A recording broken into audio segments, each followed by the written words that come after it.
నమస్తే జనభేరి న్యూస్ కి స్వాగతం. ముందుగా బులెటిన్ లో హెడ్లైన్స్.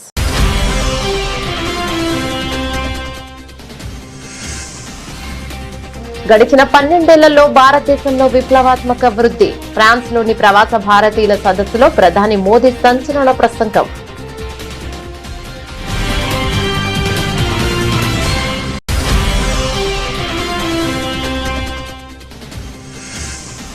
సోషల్ మీడియాలో వైరల్ గా మారిన ఫ్రాన్స్ అధ్యక్షుడి ప్రత్యేక వీడియో. ఇరు దేశాల బంధానికి ప్రతీకగా నడిచిన పోస్ట్.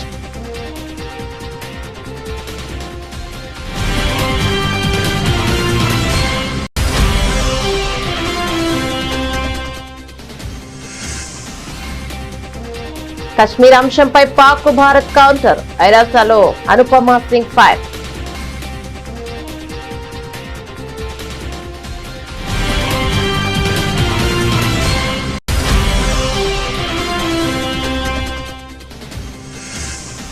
యోగాతోనే ఏకాగ్రత, లక్ష్యాల సాధన సులువు. మదురై వేలమ్మాల్ విద్యా సంస్థలో జస్టిస్ జిఆర్ స్వామినాథన్ వ్యాఖ్యలు.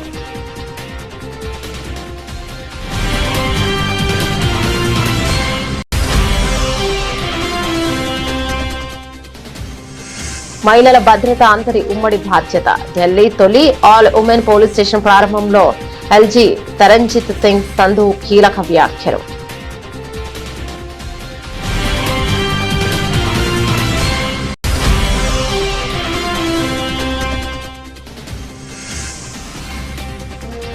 వృద్ధుల రక్షణ, యువత వలసల నివారణ లక్ష్యం. కేరళ బడ్జెట్ పై సీఎం సతీశన్ కీలక వ్యాఖ్యలు.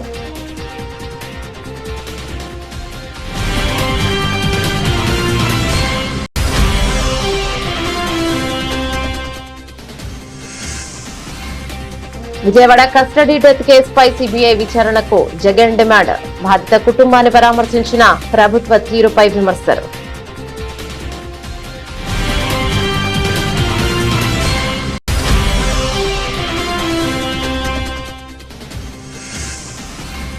వంద రోజులన్నారు, 900 రోజులైనా గ్యారెంటీలు ఎక్కడా?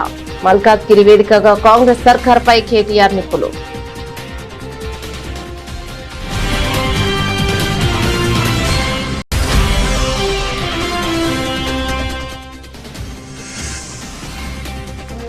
తిరుమల శ్రీవారిని దర్శించుకున్న కర్ణాటక సీఎం డీకే శివకుమార్. కుటుంబ సమేతంగా ప్రత్యేక పూజలు.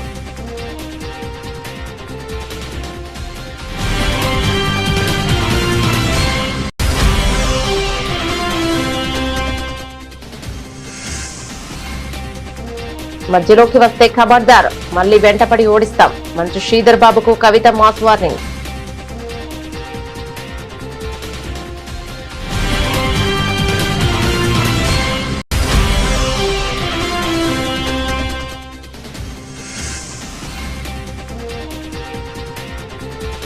పసిడి ప్రేమికులకు భారీ ఉరట. దేశంలో ఒక్కసారిగా పడిపోయిన బంగారంతరుడు.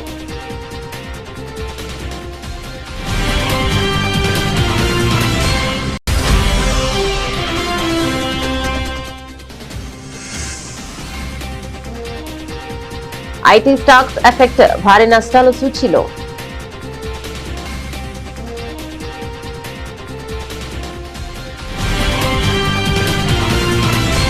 డీటెయిల్స్ చూస్తే, ఫ్రాన్స్ పర్యటనలో ఉన్న భారత ప్రధానమంత్రి నరేంద్ర మోదీ అక్కడి భారతీయ సమాజం ఏర్పాటు చేసిన బోంజోరో మోదీ ప్రవాస సదస్సులో సంచలన ప్రసంగం చేశారు.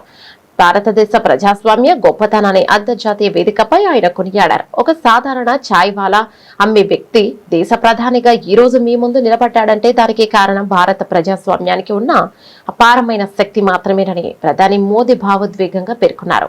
భారతదేశంలో జరుగుతున్న అభివృద్ధిని కూడా ప్రధాని మోదీ సందర్భంగా ప్రస్తావించారు. గడిచిన 12 ఏళ్ల కాలంలో భారతదేశం అన్ని రంగాల్లో విప్లవాత్మకమైన మార్పులను, అద్భుతమైన వృద్ధిని సాధించిందని ఆయన స్పష్టం చేశారు.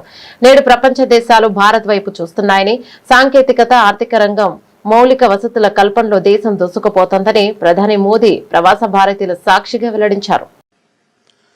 आज मैं ऐसे समय में फ्रांस आया हूं जब कुछ ही दिन पहले हमारी सरकार के 12 वर्ष पूरे हुए हैं।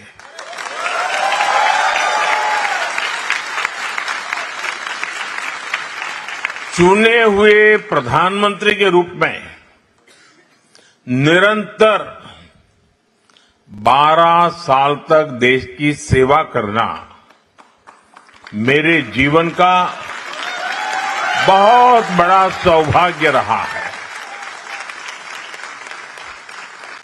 यह भारत के लोकतंत्र की शक्ति है जिसने एक चाय वाले को यहां तक पहुंचा दिया।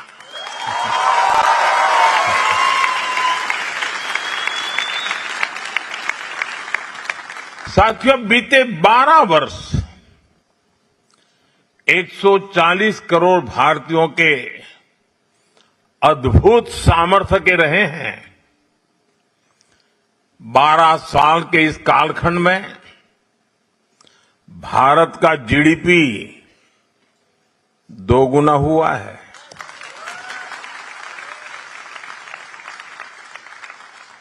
एयरपोर्ट की संख्या दोगुनी हुई है। यूनिवर्सिटीज की संख्या भी दोगुनी हो गई है। हाईवे कंस्ट्रक्शन की स्पीड 3 गुना बढ़ गई है और मेट्रो नेटवर्क 4 गुना बड़ा हो गया है। मैं आपको భారత్ ఫ్రాన్స్ దేశాల మధ్య ఉన్న దృఢమైన స్నేహబంధం మరోసారి అంతర్జాతీయ వేదికపై హాట్ టాపిక్ గా మారింది. భారత ప్రధానమంత్రి నరేంద్ర మోదీ పర్యటన ముగిసిన సందర్భంగా ఫ్రాన్స్ అధ్యక్షుడు ఎమాన్యుయల్ మాక్రాన్ ఒక అద్భుతమైన వీడియోను సోషల్ మీడియాలో పంచుకున్నారు. ఈ పోస్టుకు ఆయన భారతదేశ అధికారిక భాష అయిన హిందీలో శీర్షిక పెట్టడం విశేషం. ఫ్రాన్స్ లవ్స్ యూ, ఫ్రాన్స్ మిమ్మల్ని ప్రేమిస్తోంది అంటూ ఆయన తన ట్వీట్ లో పేర్కొన్నారు. ఈ ప్రత్యేక వీడియోలో ప్రధాని మోదీ ఫ్రాన్స్ పర్యటనకు సంబంధించిన కీలక ఘట్టాలు, ఇరు దేశాల అధినేతల మధ్య ఉన్న ఆత్మీయత స్పష్టంగా కనిపిస్తున్నాయి. కేవలం దౌత్యపరమైన సంబంధాలే కాకుండా వ్యక్తిగతంగా కూడా ప్రధాని మోదీతో ఉన్న అనుబంధాన్ని మాక్రాన్ ఈ వీడియో ద్వారా చాటుకున్నారు. భారతీయ సంస్కృతిని, భాషను గౌరవిస్తూ ఆయన హిందీలో చేసిన ఈ పోస్ట్ ఇప్పుడు నెట్టింట విపరీతంగా ట్రెండ్ అవుతోంది.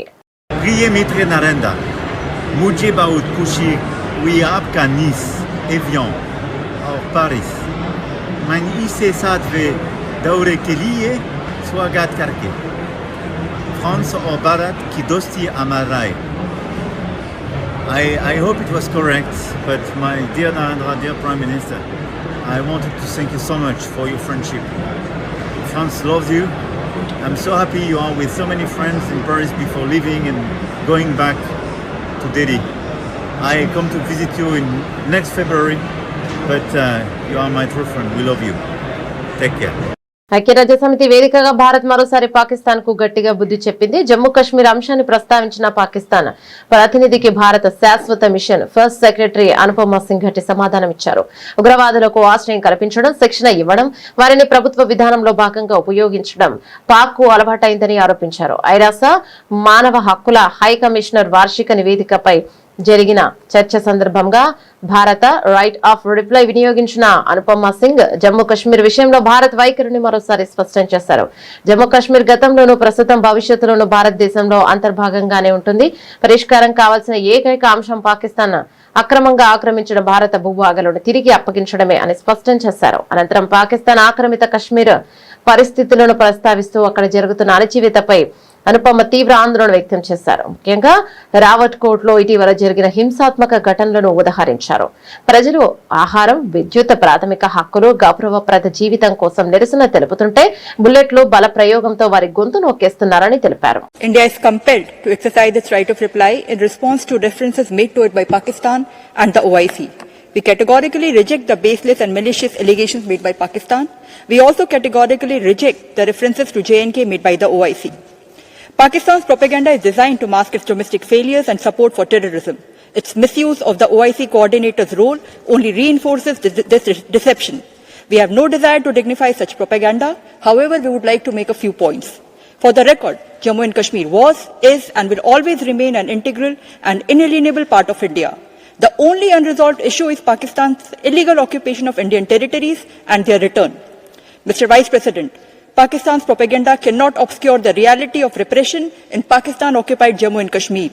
The ongoing tragedy in Rawalakot, the killing of hundreds of civilians and the brutal crackdown across Pakistan-occupied Jammu and Kashmir are the predictable outcome of a system built on forcible occupation and sustained through repression.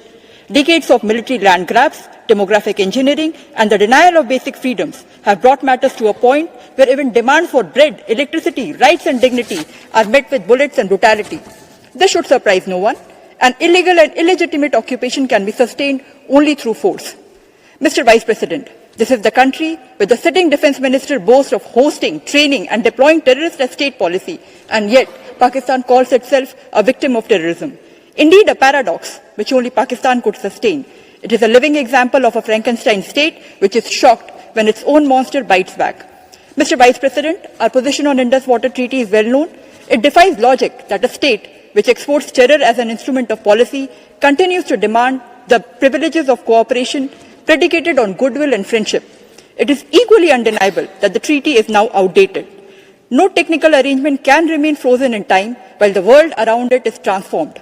A treaty negotiated in 1960 cannot be treated as a perpetual entitlement.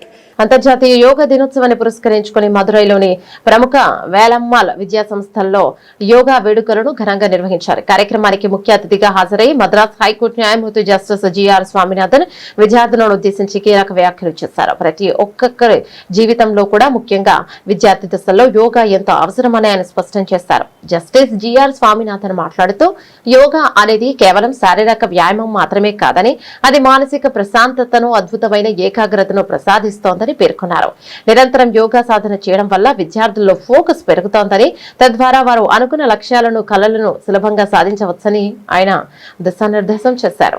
Our Prime Minister Narendra Modi ji, he does yoga daily, and even at this age of 75, he is able to work harder than you and me. He is fitter than you and me. The great philosopher J. Krishnamurti, he was a daily practitioner of yoga. Thus, if all of us, take to this yoga as a part of our daily routine, then we also will become physically fit, mentally alert and emotionally balanced. We will cultivate the qualities of focus and concentration, the discipline. All bad habits will wither away from our lives. And once we get that focus and concentration, every dream that we have, you will be able to realize. See, all of you have ambitions in your life, rightly so. All those ambitions will be realized. Whatever you want to become, you will become. See, our chairman sir is a great visionary. He's an institution builder. And personally he has inspired me. See, he received me and he is sitting here.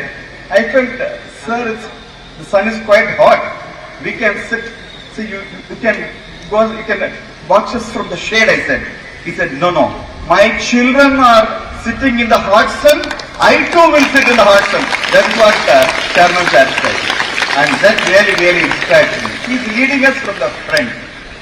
See, he had started this institution and you are all getting education here. And when you pass out, all of you will remain indebted to him. And when you are indebted to somebody, you have to discharge that debt. And how can you discharge that debt? Only by becoming super successful in your personal life. And that alone will make a chairman sad. దేశ రాజధాని ఢిల్లీలో మహిళల భద్రత కోసం ఒక చారిత్రాత్మక అడుగు పడింది. నగరంలోనే మొట్టమొదటిసారిగా ఏర్పాటు చేసిన ఆల్ ఉమెన్ పోలీస్ స్టేషన్ ను ఢిల్లీ లెఫ్టినెంట్ గవర్నర్ తరంజిత్ సింగ్ సంధు గారు ఘనంగా ప్రారంభించారు. ఈ సందర్భంగా ఆయన మాట్లాడుతూ మహిళల రక్షణ మరియు భద్రత అనేది కేవలం పోలీసుల బాధ్యత మాత్రమే కాదని, అది సమాజంలోని ప్రతి ఒక్కరి ఉమ్మడి బాధ్యత అని స్పష్టం చేశారు. ఈ ప్రత్యేక పోలీస్ స్టేషన్ పనితీరుపై లెఫ్టినెంట్ గవర్నర్ కీలక వివరాలను వెల్లడించారు. మహిళలపై జరిగే ఎలాంటి నేరాలపైనైనా ఈ స్టేషన్ నేరుగా మరియు తక్షణమే స్పందించి కఠిన చర్యలు తీసుకుంటోందని ఆయన భరోసానిచ్చారు. బాధితులకు ఎలాంటి ఇబ్బంది లేకుండా త్వరితగతిన న్యాయం జరిగేలా ఈ ఆల్ ఉమెన్ పోలీస్ స్టేషన్ పనిచేస్తోందని ఎల్జీ సంధు ఆశాభావాన్ని వ్యక్తం చేశారు. Empowering women, as I said, along with empowerment comes the responsibility. First and foremost, it is the responsibility of those who have been empowered, that safety, security, crime, these women brought down. But at the same time, it's also all our responsibility. Delhi's society's responsibility. That if we see crime being committed, injustice being done to our mothers, sisters, family, that we certainly speak out or alert the police or enable our women folk to be able to come. And this is one direct venue which will directly deal with any crime that has been committed against the women. Thank you. Yes, this is the first.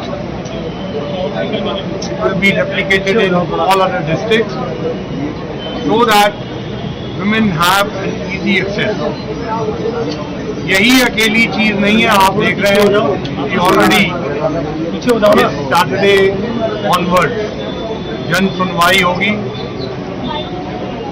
These in all the different stations will be accessible and available to all the citizens of Delhi. Kerala budget కేవలం గణాంకాలకే పరిమితం కాలేదని, రాష్ట్ర భవిష్యత్తుకు దిక్సూచిగా నిలిచిందని ఆ రాష్ట్ర ముఖ్యమంత్రి విడి సతీశన్ స్పష్టం చేశారు. ఏడాది బడ్జెట్ ప్రధానంగా 2 కీలక వర్గాలపై దృష్టి పెట్టిందని ఆయన వెల్లడించారు. ఒకటి వృద్ధాప్యంలో ఉన్న పౌరుల రక్షణ కాగా, మరొకటి యువత ఉపాధి కోసం ఇతర ప్రాంతాలకు వలస వెళ్లకుండా అడ్డుకోవడమని సీఎం పేర్కొన్నారు. ముఖ్యమంత్రి సతీశన్ మాట్లాడుతూ కేరళలోని యువత ఉన్నత చదువులు, ఉద్యోగాల కోసం విదేశాలకు లేదా ఇతర రాష్ట్రాలకు వలస వెళ్తున్న పరిస్థితిని తాము గమనించామన్నారు. దీనిని నివారించేందుకు రాష్ట్రంలోని అంతర్జాతీయ స్థాయి విద్యా ప్రమాణాలను తీసుకురావడంతో పాటు భారీగా ఉద్యోగ అవకాశాలను సృష్టించడంపై బడ్జెట్లో ప్రత్యేక నిధులు కేటాయించినట్లు తెలిపారు. പണമെടുത്ത് സമ്പത്തിന്റെ നീതിപൂർവമായ വിതരണം നടത്തി സാധാരണക്കാരെയും പാർശ്വവൽക്കരിക്കപ്പെട്ടവരെയും ചേർത്ത് നിർത്തുക എന്നുള്ള വിശാലമായ ലക്ഷ്യം ഉൾക്കൊണ്ടുകൊണ്ടിട്ടുള്ള ഒരു ബജറ്റാണ് ഇന്നിവിടെ അവതരിപ്പിക്കാൻ കഴിഞ്ഞതിൽ എനിക്ക് വളരെയധികം അഭിമാനമുണ്ട്. നമുക്കറിയാം, നമ്മുടെ ജനസംഖ്യയിൽ വലിയ മാറ്റങ്ങൾ ഉണ്ടാവുകയാണ്. ഇതുവരെ കേരളത്തിൽ ഒരു പഠനവും നടത്തിയിട്ടില്ല. നമ്മുടെ ഡെമോഗ്രാഫിക് ഡിവിഡൻഡ് എന്ന് പറയുന്ന യുവത്വം, അവരുടെ നമ്പർ കുറയുകയാണ്. ഉള്ളവര് വിദേശ രാജ്യങ്ങളിലേക്കും മറ്റ് സ്ഥലങ്ങളിലേക്കും പോവുക. ആ പോപ്പുലേഷൻ ചെറുതാവുകയാണ്. മറിച്ച് പ്രായം, നമുക്കിവിടെ ആയുർദൈർഘ്യമുള്ള ഒരു സംസ്ഥാനമാണ്. പ്രായമുള്ളവരുടെ നമ്പർ കൂടി വരികയും ചെയ്യുന്ന അസാധാരണമായ ഒരു ജനസംഖ്യാ മാറ്റം, ഡെമോഗ്രാഫിക് ചേഞ്ച് കേരളത്തിൽ ഉണ്ടായിട്ടുണ്ട്. അതിനെക്കുറിച്ച് കൂടി വിശദമായ പഠനം, ഇനിയും വിശദമായ പഠനം ആവശ്യമുണ്ട്. പ്രാഥമികമായ പഠനം നടത്തിയിട്ടാണ് അവരെ സംരക്ഷിക്കാനും യുവത്വത്തെ കേരളത്തിൽ നിർത്താനും അവർക്ക് ആവശ്യമായ ഉന്നത വിദ്യാഭ്യാസം, പ്രൊഫഷണലായ അന്താരാഷ്ട്ര നിലവാരമുള്ള വിദ്യാഭ്യാസം കേരളത്തിൽ കൊടുത്ത് അവർക്കിവിടെ തൊഴിലവസരങ്ങൾ ഉണ്ടാക്കി കേരളത്തെ മുന്നോട്ട് നയിക്കാൻ പോകുന്നത്. ആ തൊഴിലവസരങ്ങൾ ഉണ്ടാവുകയും നിക്ഷേപങ്ങൾ ഉണ്ടാവുകയും ചെയ്യുമ്പോൾ കേരളത്തിന് അത്ഭുതകരമായ മാറ്റം ഈ സംസ്ഥാനത്തിന് ഉണ്ടാകുമെന്ന് തന്നെയാണ് ഞങ്ങളുടെ പ്രതീക്ഷ. ഞങ്ങൾ മുന്നോട്ട് വെച്ച മിഷൻ സമുദ്ര, ഞാൻ നേരത്തെ സൂചിപ്പിച്ചിട്ടുണ്ട്, പുതിയുഗ യാത്രയിൽ അത് കേരളത്തെ മൊത്തമായി കേരളത്തെ ഒരു തുറമുഖ നഗരമാക്കി മാറ്റാനുള്ള സ്വപ്ന പദ്ധതിയാണ്. അത് നടപ്പാക്കാൻ കഴിയുമെന്നുള്ള തികഞ്ഞ ആത്മവിശ്വാസമുണ്ട്. విజయవాడ కృష్ణలంక పోలీస్ స్టేషన్ పరిధిలో 25 ఏళ్ల గాది సాయికృష్ణ అనుమానాస్పద మృతిపై సిబిఐ విచారణ జరిపించాలని వైఎస్ఆర్ కాంగ్రెస్ పార్టీ అధ్యక్షుడు మాజీ ముఖ్యమంత్రి వైఎస్ జగన్మోహన్ రెడ్డి డిమాండ్ చేశారు. గురువారం సాయికృష్ణ కుటుంబ సభ్యులను పరామర్శించిన అనంతరం ఆయన మీడియాతో మాట్లాడుతూ ఈ ఘటనను కప్పిపుచ్చేందుకు విజయవాడ పోలీస్ కమిషనర్, డీజీపీ స్థాయి అధికారులు ప్రయత్నిస్తున్నారని తీవ్ర ఆరోపణలు చేశారు. గతంలో నేర చరిత్ర ఉన్న సాయికృష్ణను మే 9వ తేదీన మార్కాపురంలో కృష్ణలంక పోలీసులు అదుపులోకి తీసుకున్నారని, అప్పటి నుంచి అతని ఆచూకీ తెలియలేదని కుటుంబ సభ్యులు ఆరోపిస్తున్నారు. తన కుమారుడిని పోలీసులు అక్రమంగా నిర్బంధించి చిత్రహింసలకు గురి చేశారని అతని తల్లి విజయలక్ష్మి హైకోర్టులో హెబియస్ కార్పస్ పిటిషన్ దాఖలు చేశారు. అయితే తాము సాయికృష్ణను అదుపులోకి తీసుకోలేదని అతని కోసం గాలిస్తున్నామని పోలీసులు కోర్టుకు విన్నవించారు.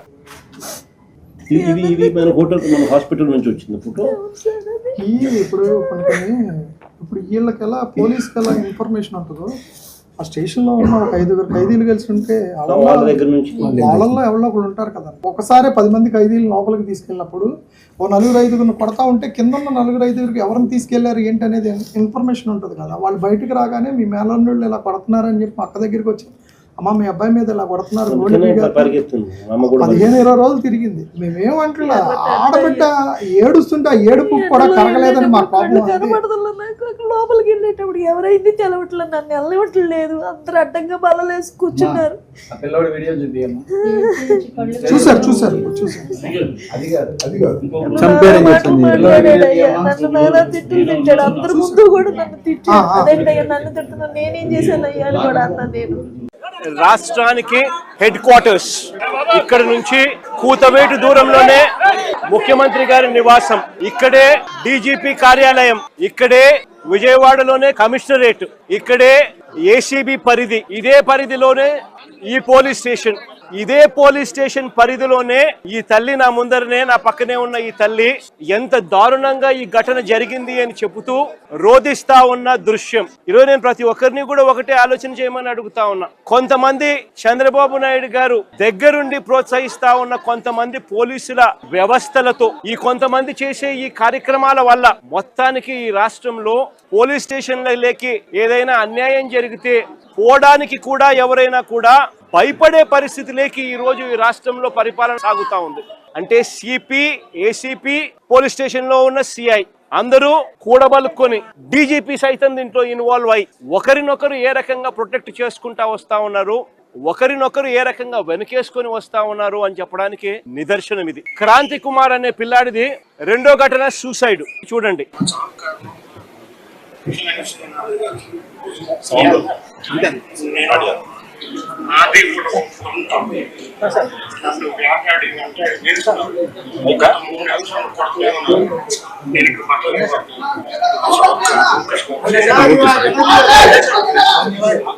ఈ క్రాంతి కుమార్ అనే అబ్బాయి ఆత్మహత్య చేసుకున్నాడు. పలాని సిఐ, పలాని పోలీస్ స్టేషన్ పరిధి రోజు నన్ను కొడతా ఉన్నాడు, నేను తట్టుకోలేకపోతా ఉన్నాను, నా చావుకు కారణం తానే అని చెబుతూ మరణ వాంగ్మూలం ఇస్తూ తాను ఆత్మహత్య చేసుకున్న పరిస్థితి. ఇది మే మాసంలోనే మే 9వ తారీఖున సాయి ఘటన కూడా జరిగింది.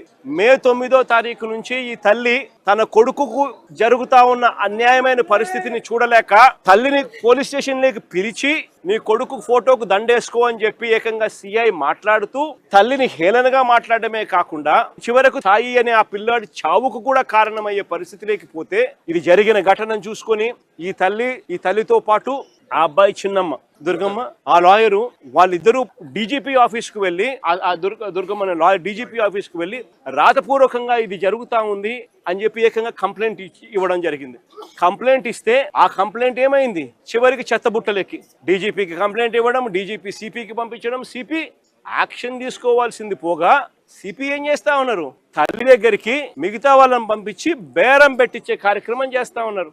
నా కొడుకు కనిపించడం లేదు, నా కొడుకును దయచేసి నాకు చూపించండి అని చెప్పి తల్లి ఆవేదనతో పిటిషన్ వేసినారు. కోర్టు ఇంటర్వ్యూన్ అయ్యి హీబియస్ కార్పస్ మీద స్పందించే కార్యక్రమం చేస్తే ఆ తర్వాత మనలాంటి వాళ్ళు అందరూ కూడా జరుగుతా ఉన్న అన్యాయాన్ని చూడలేక అందరూ కూడా ఆ తల్లికి సపోర్టుగా నిలబడితే అప్పుడు గత్యంతరం లేక ఈ రోజు సిఐని సస్పెండ్ చేశారు. నేను అడుగుతా ఉన్నా, సిఐని ఎందుకు సస్పెండ్ చేశారని చెప్పి చెప్పగలరా? సిఐని ఎందుకు సస్పెండ్ చేశారని. రాష్ట్రంలో అధికార కాంగ్రెస్ ప్రభుత్వం వర్సెస్ బీఆర్ఎస్ మధ్య గ్యారంటీల యుద్ధం మరింత ముదిరింది. 100 రోజుల్లో 6 గ్యారంటీలు అమలు చేస్తామంటూ అడ్డగోలు హామీలతో అధికారంలోకి వచ్చిన కాంగ్రెస్ అన్ని వర్గాల ప్రజలను దారుణంగా మోసం చేసిందని బీఆర్ఎస్ వర్కింగ్ ప్రెసిడెంట్ కేటీఆర్ తీవ్ర స్థాయిలో ధ్వజమెత్తారు.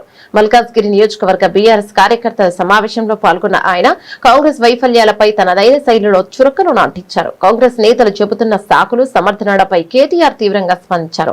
100 రోజుల్లో పిల్లలు పుట్టరు అనేది కరెక్టే కావచ్చు, కానీ 30 నెలలు గడుస్తున్నా ఇంకా పిల్లలు పుట్టకుంటే దాన్ని ఏమనాలని ఆయన వ్యంగ్యంగా ప్రశ్నించారు. 100 రోజుల్లో గ్యారంటీలు మారుస్తామన్న హస్తం పార్టీ 100 రోజులు దాటినా దాదాపు 900 రోజులు అవుతున్నా ఇప్పటి వరకు ఈ హామీలను పూర్తి స్థాయిలో ఎందుకు అమలు చేయలేకపోయిందని నిలదీశారు. ఈ 30 నెలల్లో కాంగ్రెస్ ప్రభుత్వం వచ్చిన తర్వాత అడ్డగోలు మాటలు చెప్పి అబద్ధాలు చెప్పి నోటికొచ్చిన హామీలు ఇచ్చి మరి అధికారంలోకి అయితే వచ్చినారు. హైదరాబాద్లో ఓటేయకపోయినా జిల్లాల్లో ఉండే ప్రజలు కొంతమంది నమ్మి ఓటేసినారు. ఓటేసిన తర్వాత ఇవాళ పరిస్థితి ఏందయ్యా అంటే 30 నెలల తర్వాత రేవంత్ రెడ్డి గారు ముఖ్యమంత్రి గారు ఆ రోజు పిసిసి అధ్యక్షుడిగా పెద్ద పెద్ద మాటలు చెప్పిండు. కేసీఆర్ గారు ₹1,00,000 ఇస్తే పెళ్లికి నేను తులం బంగారం ఇస్తా. కేసీఆర్ గారు ఇచ్చే డబ్బులు టైంకి వస్తలేవు, మీరు లగ్న పత్రిక పెట్టుకోగానే వెంటనే మీ ఇంటికి తులం బంగారం పంపిస్తా అని పెద్ద పెద్ద మాటలు. రైతులకి 10,000 కేసీఆర్ గారు ఇస్తే నేను 15,000 ఇస్తా. కేసీఆర్ గారు 2,000 పెన్షన్ ఇస్తే నేను 4,000 ఇస్తా. అత్తకి 4,000, కోడలికి 2,500 అని చెప్పి నోటికొచ్చిన మాటలు చెప్పి అడ్డగోలు హామీలు ఇచ్చి 6 గ్యారంటీలు, 420 హామీలు, 13 డిక్లరేషన్లు, చాంతాడంత పుస్తకం రాసి ఒక్కొక్క వర్గాన్ని బుట్టలో వేసుకొని మొత్తానికి గద్దెకెక్కిండు ముఖ్యమంత్రి గారు. ఇంకా మీకు గుర్తుండాలా, వాళ్ళ పార్టీ నాయకులు గ్యారంటీ కార్డులు కొట్టించింది. గ్యారంటీ కార్డులు ఏమన్నారు, మీకు 100 రోజుల్లోనే 100 दिनों में हर कुछ कर देंगे, आपके लिए हर चीज कर देंगे. 100 రోజుల్లోనే అన్ని ఇస్తాం. 100 రోజుల్లోనే 4,000 పెన్షన్ ఇస్తాం. 100 రోజుల్లోనే తులం బంగారం ఇస్తాం. విద్యార్థులకి 5 లక్షల భరోసా కార్డు ఇస్తాం. 100 రోజుల్లోనే రైతులకు రైతు భరోసా ఇస్తాం. 100 రోజుల్లోనే అన్ని అయిపోతాయి. ఆ డిప్యూటీ సీఎం గారు ఉన్నారు ఇప్పుడు, బట్టి విక్రమార్క గారు. ఆయన అయితే ఏం చెప్పిండు, ఈ కార్డు చాలా విలువైన కార్డు, దీన్ని భద్రంగా పెట్టుకోండి, దాచిపెట్టుకోండి, 100 రోజులు పట్టుకోండి, తర్వాత మా నాయకులు మా కార్యకర్తలు. కలియుగ వైకుంఠం తిరుమల క్షేత్రంలో ప్రముఖుల సందడి నెలకొంది. కర్ణాటక ముఖ్యమంత్రి డికే శివకుమార్ తన కుటుంబ సభ్యులతో కలిసి ఈరోజు తిరుమల శ్రీ వెంకటేశ్వర స్వామి వారిని దర్శించుకున్నారు. సతీ సమేతంగా ఆలయానికి చేరుకున్న ఆయనకు తిరుమల తిరుపతి దేవస్థానం అధికారులు అర్చకులు ఘనంగా స్వాగతం పలికారు. ఆలయ సాంప్రదాయం ప్రకారం స్వామివారిని దర్శించుకున్న డికే శివకుమార్ గర్భాలయంలో శ్రీవారికి ప్రత్యేక పూజలు నిర్వహించి మొక్కులు చెల్లించుకున్నారు. అనంతరం రంగనాయకుల మండపంలో వేద పండితులు వేదాశీర్వచనం అందించగా టీటీడీ అధికారులు స్వామివారి తీర్థ ప్రసాదాలను పట్టు వస్త్రాలను అందజేశారు. రాష్ట్ర ప్రజలు సుఖ సంతోషాలతో ఆయురారోగ్యాలతో ఉండాలని స్వామివారిని ప్రార్థించినట్లు ఆయన సందర్భంగా మీడియాకు తెలిపారు.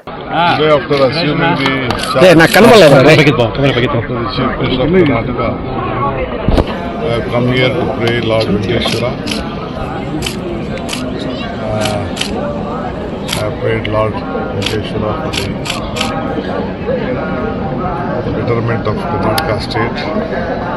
So let Lord bless you to brings peace and happiness to all the people of the Karnataka and the entire country.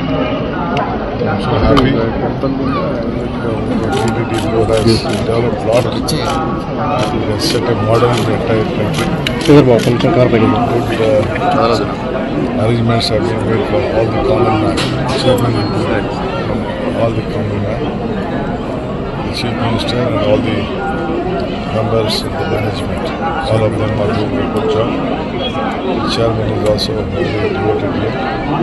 So I wish them all the best. So let God bless everyone who come here and pray for the betterment of their lives and happiness. ఉమ్మడి కరీంనగర్ జిల్లా agency ప్రాంతంలో నిర్వహించిన సింగరేణి బాయిబాట కార్యక్రమం తీవ్ర రాజకీయ వేడిని రగిల్చింది. మంత్రి దుద్దిళ్ల శ్రీధర్ బాబును టార్గెట్ చేస్తూ తెలంగాణ రక్షణ సమితి అధినేత్రి కల్వకుంట్ల కవిత అత్యంత ఘాటు వ్యాఖ్యలు చేస్తారు. కార్మికులకు మాకు మధ్య రావాలని చూస్తే ఖబర్దార్, గతంలో చేసిన తప్పులకే నిన్ను వెంబడించి ఓడించాం, మళ్లీ అదే పునరావృతమైతే వచ్చే ఎన్నికల్లో నిన్ను వెంటాడి మరీ ఓడిస్తామంటూ మంత్రి శ్రీధర్ బాబుకు ఆమె మాస్ వార్నింగ్ ఇచ్చారు. బాయిబాట కార్యక్రమంలో భాగంగా Kalvakuntla Kavitha Adriyala long wall project under ground mine లోకి దిగి కార్మికులతో ముఖాముఖి మాట్లాడారు. నల్లబొగ్గు బావుల్లో కార్మికులు పడుతున్న కష్టాలను, ప్రాణ సంకట పరిస్థితులను స్వయంగా అడిగి తెలుసుకున్నారు. ఈ సందర్భంగా ఒక కార్మికుడు తను అనుభవిస్తున్న ఇబ్బందులను వివరిస్తుండగా కవిత తీవ్ర చలనానికి లోనై మైన్ లోపలే కంటతడి పెట్టారు. కార్మికులకు తాము ఎల్లప్పుడూ తోడుగా ఉంటామని, హక్కుల సాధన కోసం పోరాడుతామని భరోసానిచ్చారు. అనంతరం బుగ్గుగని వద్ద నిర్వహించిన భారీ గేట్ మీటింగ్ లో కవిత మాట్లాడుతూ కాంగ్రెస్ ప్రభుత్వంపై సింగరేణి యాజమాన్యంపై తీవ్ర స్థాయిలో విరుచుకుపడ్డారు. శ్రీధర్ బాబు గారు మీకు హెచ్చరిక చేస్తా ఉన్నాం. ఇదివరకు ఒకసారి నాతో పెట్టుకున్నారు, మీకు గుర్తుందేమో. కొమరం భీం విగ్రహం ఇనాగ్రేషన్కి వస్తే ఆనాడు అరెస్ట్ చేసి తెలంగాణ ఉద్యమంలో నన్ను అరెస్ట్ చేసిన శ్రీధర్ బాబు కొమరం భీం మన్మడు వచ్చిండు, నాతో ఆయన అరెస్ట్ చేయొద్దంటే ఆ రోజు ఆయనను నన్ను తెలంగాణ తల్లి బొమ్మను అన్ని తీసుకుపోయి పోలీస్ స్టేషన్లో పెట్టి ఆ రోజే చెప్పినాం, you're rubbing your things with the wrong person, కుదరదు, ఓడిపోతారని చెప్పినాము. ఆనాడు ఎంటబడి ఓడగొట్టినాం. ఇట్లా మాకు సింగరేణి వర్కర్స్కి మధ్యలో మీరు వస్తే మాత్రం మంచిగా ఉండదు, పొలిటికల్గా నెక్స్ట్ టర్మ్ గురించి ఇబ్బంది పడే పరిస్థితి ఉంటుంది. కాబట్టి శ్రీధర్ బాబు గారు ఇటువంటి ప్రయత్నం చేయొద్దని కూడా కోరుతా ఉన్నా. భారత్ లో నేడు బంగారం ధరలు భారీగా పడిపోయాయి. యుఎస్ ఫెడ్ వడ్డీ రేట్ల కోత ఉండదన్న సంకేతాలతో పాటు ఇక డాలర్ మరింతగా బలపడడంతో అంతర్జాతీయ మార్కెట్లో బంగారం ధరలు భారీగా పడిపోయాయి. దేశీయ మార్కెట్లో బంగారం ధరలు ఇదే ట్రెండ్ ను అనుసరిస్తూ భారీగా పతనమయ్యాయి. గోల్డ్ రిటర్న్స్ వెబ్సైట్ ప్రకారం నేడు దేశంలో 24 క్యారెట్ల 10 గ్రాముల పసిడి ధర సగటున 3,650 మేర పతనం కాగా 22 క్యారెట్ల 10 గ్రాముల పసిడి ధర 3,350 మేర తగ్గింది. ఉదయం 10 గంటల 30 నిమిషాల సమయంలో హైదరాబాద్ బులియన్ మార్కెట్ లో 24 క్యారెట్ల 10 గ్రాముల పసిడి ధర 1,45,860గా ఉంది. 22 క్యారెట్ల 10 గ్రాముల పసిడి ధర 1,33,700కు పైగా ఉంది. 18 క్యారెట్ల 10 గ్రాముల పచ్చడి ధర 1,09,390గా ఉంది. దేశంలో స్టాక్ మార్కెట్లు నేడు భారీ నష్టాలతో ప్రారంభమయ్యాయి. ట్రేడింగ్ మొదట్లో సెన్సెక్స్ 700 పాయింట్లకు పైగా నష్టపోగా నిఫ్టీ 200 పాయింట్లకు పైగా దిగజారింది. ఐటీ స్టాక్స్ అమ్మకాలు జోరందుకోవడంతో సూచీలు పడిపోయాయి. ఉదయం 9 గంటల 30 నిమిషాల సమయంలో సెన్సెక్స్ 783 పాయింట్లు నష్టపోయి 76,627 వద్ద కదలాడుతోంది. 218 పాయింట్ల నష్టంతో నిఫ్టీ 23,949 వద్ద ట్రేడ్ అవుతోంది. ఇన్ఫోసిస్, టెక్ మహేంద్ర, టీసీఎస్, హెచ్సిఎల్ తదితర సంస్థల షేర్లు కుదేలవుతున్నాయి. ఐటీ రంగం ఎదుర్కొంటున్న వ్యవస్థాగత సమస్యలకు ఇదో సంకేతమని మార్కెట్ నిపుణులు కామెంట్ చేస్తున్నారు. టెక్ దిగ్గజం యాక్సెంచర్ ఆదాయం అంచనాలను అందుకోకపోవడంతో ఐటీ రంగంపై మదుపర్లలో ఆందోళన పెరిగింది. అమెరికా మార్కెట్ లో కూడా యాక్సెంచర్ షేర్లు 17% మేర నష్టాలను ఎదుర్కొన్నాయి. ఏఐ తెస్తున్న మార్పులతో భవిష్యత్తులో కూడా ఐటీ రంగంలో ఇదే పరిస్థితి కొనసాగే ఛాన్స్ ఉందన్న అంచనాలు పెరిగాయి. ఈ నేపథ్యంలో ఇన్ఫోసిస్ షేర్లు 7.3% నష్టంతో ట్రేడ్ అవుతున్నాయి. టీసీఎస్, టెక్ మహీంద్రా షేర్లు కూడా దాదాపు 6% మేర నష్టపోయాయి. నిఫ్టీ ఐటీ సూచీ 6%కి పైగానే పతనమైంది. ఇక డాలర్ తో పోలిస్తే రూపాయి మారకం విలువ క్రితం ముగింపుతో పోలిస్తే 5 పైసల మేర తగ్గి 94.38 వద్ద కదలాడుతోంది. బులెటిన్ ముగించే ముందు హెడ్లైన్స్ మరోసారి.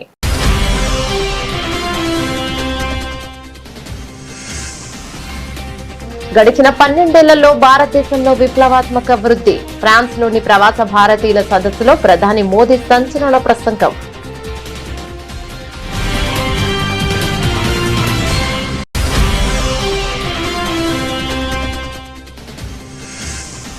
సోషల్ మీడియాలో వైరల్ గా మారిన ఫ్రాన్స్ అధ్యక్షుడి ప్రత్యేక వీడియో. ఇరు దేశాల బంధానికి ప్రతీకగా నడిచిన పోస్ట్.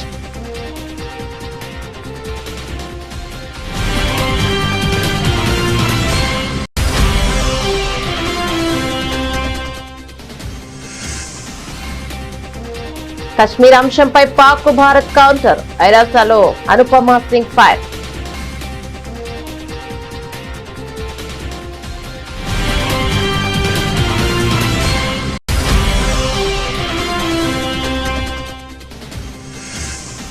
యోగాతోనే ఏకాగ్రత, లక్ష్యాల సాధన సులువు.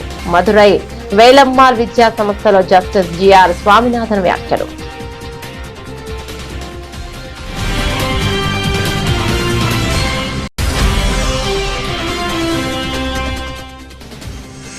మహిళల భద్రత అందరి ఉమ్మడి బాధ్యత. ఢిల్లీ తొలి ఆల్ ఉమెన్ పోలీస్ స్టేషన్ ప్రారంభంలో ఎల్జీ తరంజిత్ సింగ్ సంధు కీలక వ్యాఖ్యలు.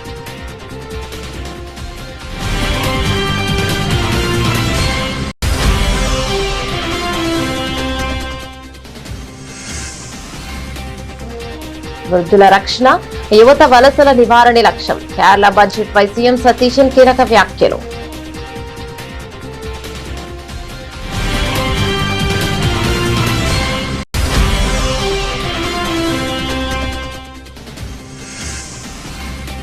విజయవాడ కస్టడీ డెత్ కేసుపై సిబిఐ విచారణకు జగన్ డిమాండ్. బాధిత కుటుంబాన్ని పరామర్శించిన ప్రభుత్వ తీరుపై విమర్శలు.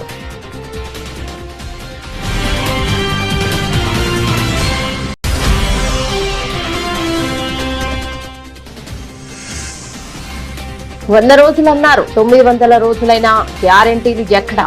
మల్కాజ్గిరి వేదికగా కాంగ్రెస్ సర్కార్పై కేటీఆర్ నిప్పులు.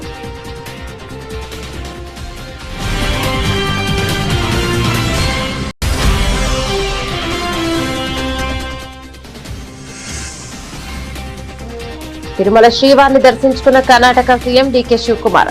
కుటుంబ సమేతంగా ప్రత్యేక పూజలు.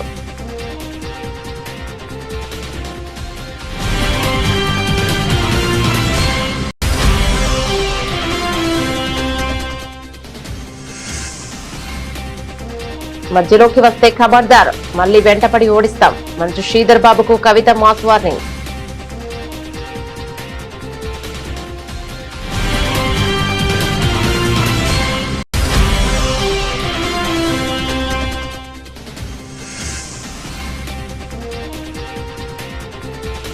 పసిడి ప్రేమికులకు భారీ ఉరట.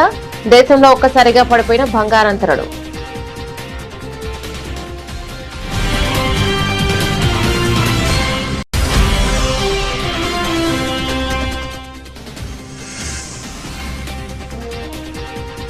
ఐటీ స్టాక్స్ ఎఫెక్ట్, భారీ నష్టాలు సూచీలో.